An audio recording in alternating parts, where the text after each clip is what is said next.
है, परेशानी क्या है कि कुछ छात्र असंयमित जिनको हम कहते हैं, जैसे एक छात्र एक गुरु के पास में गया, तो उसने गुरु से कहा कि जी मैं जीवन का जो संपूर्ण ज्ञान है वो चाहता हूँ, और आप मुझे वो संपूर्ण ज्ञान प्राप्त करा दें, और कैसे भी करके करा दें, मैं उसको चाहता हूँ, लेकिन शर्त ये है गुरुजी वो मुझे जल्दी से जल्दी मिले। तो उन्होंने कहा ठीक है, तुम्हें जल्दी ज्ञान मिल जाएगा, कोई दिक्कत नहीं है, लेकिन तुम्हें एक काम करना होगा मेरा। तो उसने कहा जी गुरुजी बताएं।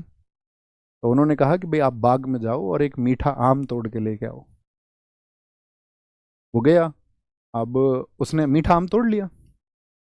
अब कौन सा मीठा आम तोड़ा होगा? जो उसकी समझ में सबसे मीठा होगा। अब उसकी समझ कैसी है ये निर्भर तो रिजल्ट पर करेगा, कैसी उसकी समझ है। वो गुरुजी के पास फाइनली लेके आया, वो आम उसने दिया। तो उनके गुरुजी ने कहा कि भाई तुमने ये सोच लिया कि यही इस बाग का सबसे मीठा आम है? तो उसने कहा हाँ जी ये सबसे मीठा है, देखने में सबसे मीठा आम यही लग रहा है, देखने में। तो उन्होंने कहा ठीक है। उन्होंने आम को काटा और उसी शिष्य को खाने को दिया कि तुम इसको खाओ। अब उसने आम खाया, आम खाया तो आम एकदम से खट्टा, कसैला भी, कड़वा भी। तो उन्होंने कहा कि आप एक बात बताओ, इस पर अपनी अभिव्यक्ति दो, तुम कहना क्या चाहते हो? तो उसने कहा कि जो दिखने में मुझे सबसे बेहतर लगा, उसकी वजह से मुझसे भूल हुई। जैसे वो क्लासेस आपको दिखती हैं अक्सर यूट्यूब पे कि 2 घंटे में पॉलिटी खत्म, तो वो दिखने वाला वही मीठा आम है जो दरअसल में मीठा नहीं है, वो कड़वा है दरअसल में, उसकी हकीकत यही है।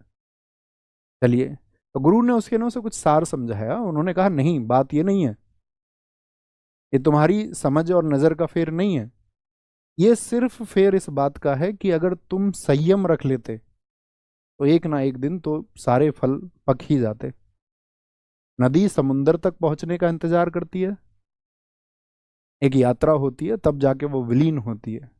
एक छात्र के सफल होने का मतलब होता है उसका विलीन हो जाना, यानी कि अंतिम मंजिल को पा लेना।